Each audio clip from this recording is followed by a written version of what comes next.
Hello guys, great to see you. Hello. Sharps and flats. Flats and sharps. Here we are at Beverley Folk Festival. Yeah. Saw you last night at the late night. You were absolutely fabulous. That was a last minute kind of thrown together thing, but it was great fun. We loved doing it. Lots of energy. Oh yeah, Yeah. we never stopped. We'd had a few ales by that point as well, so kind of helps. Yeah. So tell us who you are, and then tell us about Foxtrot. Okay. I'm Mikey. I play the mandolin and I sing. I'm Danny. I play fiddle and a little bit of guitar and sing in the band. I'm Kirk. I play banjo and sing. I'm Liam. I play double bass and I sing as well. So. We also got guitarists. Oh yeah, we have a guitarist, but he's somewhere. He's Aaron. He's not here right now, but he will be We hope. at some point. Yeah. Yeah. So is this your first time at Beverley? Yeah, it's first time at Beverley. Yeah, hopefully not our last, but yeah, we're loving it. So first time here. Yeah. We usually decided we need to do more gigs up north. Yeah. Anywhere from Penzance is up north. So. Is that where you're from? Well, not all originally. These two, to be honest, if we're going roots, there's only two of us that are really Penzance-ish based. But we all lived there from an early age, apart from Danny, who's just moved down. But we are, primarily a Penzance-based band. Yeah. So it's a long way to go, and their chair's falling down. Yeah, this chair is slowly deflating. So, but I'm feeling good about it. It's nice, you know. It's kind of relaxing. Yeah. It's like one of those dreams where you feel like you're falling into the mattress. Anyway, any more questions? Yes. Tell us all about how you got together and all that stuff. Okay. Originally, Kirk and Liam, those two miscreants over there, have known each other since primary school. So basically 20 years at this point in time. They did a lot of duo stuff. So that's their kind of musical birth and upbringing, really shared with each other.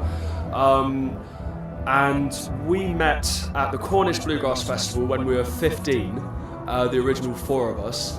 And we, just as an amazing act of God, we'd been playing our instruments all for about 2 weeks before we actually met. And we thought that we sounded pretty bang tidy. I mean, we were just going around spoiling everyone else's jams and being like, right, you need to hear us.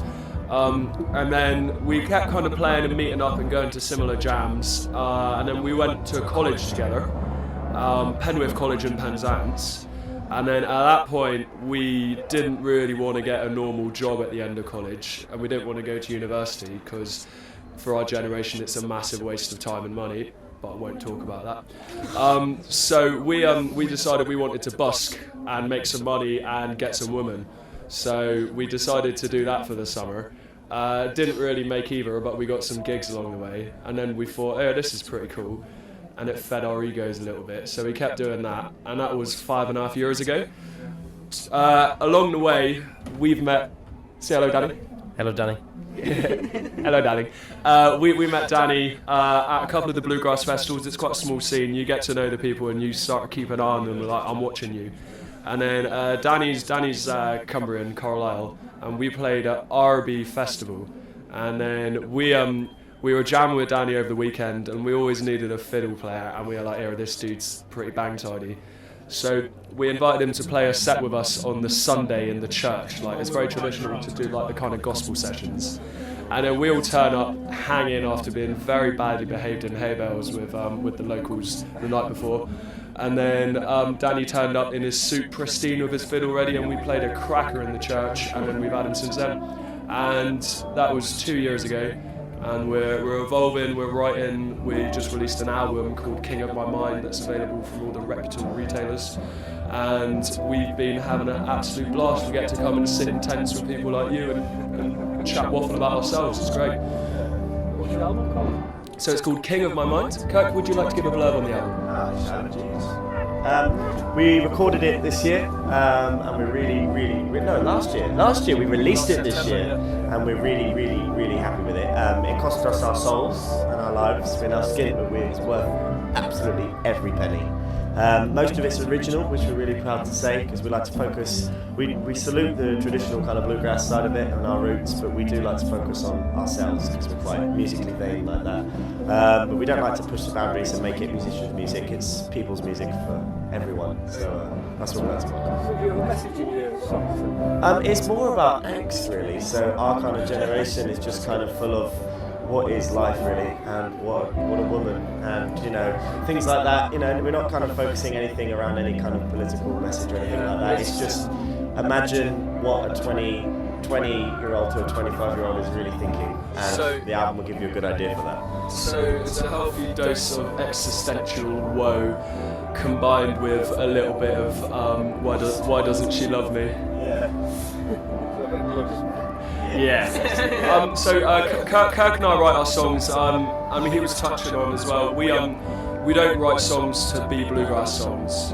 We don't write songs to be pop songs. We write songs as therapy for what we're kind of dealing with at that time, what we're going through. So we've got tunes in there that are inspired by a husband spreading the ashes of his wife for 50 years and an experience of conversation through that as one of Kirk's. We've got songs that are just kind of vague levels of I don't really like money. Just goes on, whatever we're feeling at the time, really. So it's sort of like a band with attitude. Yeah, that's one. But with songs about life, experience. Yeah. So I think it's always like trying to speak about music is like trying to paint a smell. It's not really like you can't really get it across that well. But we write tunes that we feel are true to the soul. Sounds really cheesy, but then again, if you're not writing tunes that are honest, you're kind of lying to yourself and your audience. So if you to write the words, the lyrics, do you all put the music together? That is something that we get a lot of people asking us how it's done, and staring the bass player there, keeping him on his toes before you're falling asleep. But no, we go away individually. So far it's just Mikey and myself. We go away individually. We'll pen a song, write it, but we won't kind of think of, unless it's a particular, maybe like a phrase or an instrumental part. We won't think of harmonies or like a particular way that we play it. We'd leave it to the other members. I wouldn't think of what the mandolin, fiddle, double bass or guitar would do.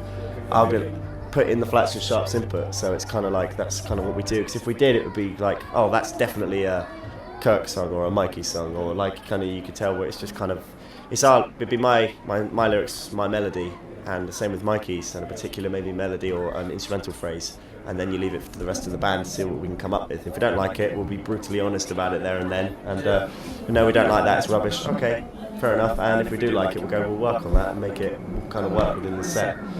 It's kind of that's the way we've been doing it for quite a while. So it's working. It seems to be working. The people seem to enjoy our music more than bluegrass, if that makes sense. Because the bluegrass is fun, really loud, and like more suited to a festival kind of audience. But we like to make sure that we do get our own dose in there. People actually sit going, actually, I quite like that. It's quite nice. It's quite nice, actually. It's quite nice. Where can people catch up with you? Facebook. Facebook is a great way to keep track of us. All our gigs are listed on our website. We have a mailing list that you can sign up to, but definitely social media is a good way to track us down and find out where we are at all times. It's flatsandsharps.co.uk. Yeah. It's just Flats and Sharps. Yeah. You can find us on there. Twitter and the whole package. Yeah. We're pretty easy to find. You put us in. My mother does a lot with web design and stuff. You just even begin to type it in Google, and before you even complete it, we'll come up. It's Flats A and then with a top. We dominate the whole first page. If you can't find us, then your computer's broke. Yeah. Yes, we're the only and the first. The original gangsters. Yes, absolutely. Yeah, easy to find, but. It's a fantastic name, actually. How did you come up with it? I like it. That's interesting you could say that, because we've had a lot of people that hate the name. But we see it as kind of like, if you hate it, then it's done its job, because you're probably never going to forget it, especially if you hate it. But it's kind of like, we got it from, there's a bluegrass duo that was called Flat and Scruggs, who kind of invented, well, didn't invent, but they kind of pioneered bluegrass in the 20s, because bluegrass itself is quite a young genre, really. And our guitarist kind of clocked onto that name, and we just formed and went, well, why don't we just call ourselves Flats and Sharps, Flats and Scruggs? be flat, it's going to be sharp, it's slightly out of key. Yes, exactly. But that's kind of how we are with our personalities. Because if it was always in perfect harmony, it would be boring. So we like to make it a bit barbershop. Our relationship is barbershop. It's very dissonant and quite odd and augmented at times. I quite like the name in the fact that there's not really any pretense to it either. It's kind of like, right, we play music.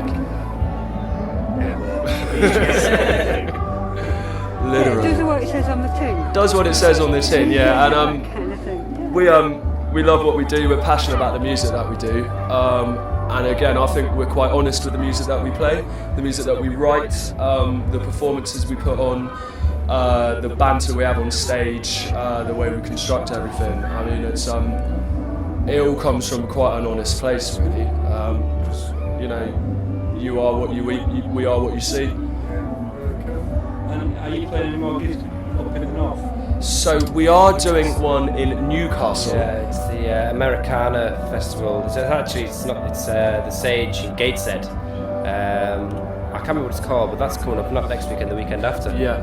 Yeah, Pretty we've got fun. Pretty Folk Festival, That's it. loads of folk festivals coming Cambridge. up. Cambridge Folk Festival, and if you keep track on our website and our Facebook page, or like us on Facebook, you'll get an appropriate amount of stuff on your Facebook page about us. But in terms of playing up north, we love it, and we've been having like conversations this weekend about we want to do more. Yeah. So if anyone's listening to this and you got a village hall or a little festival or a living room or We're also playing Carlisle Folk and Blues Club in December as well, so that's pretty north. yeah. There's But- a quote that someone, Mark Ellen said, you know, to anyone that is listening and wants to book, just think he personally promised your money back if you didn't enjoy the show. So just going to go with that quote. He'll pay you. He'll pay you. Basically, either way, you'll either have a good time or you'll get paid to be there. So. You're a fabulous band. Thank you ever so much for talking. No worries, that's all. We've had a lovely time. And with these seats, and look at the slowly the interview there. Perfect. Thank you very much. Thanks for having us. Appreciate it. Perfect.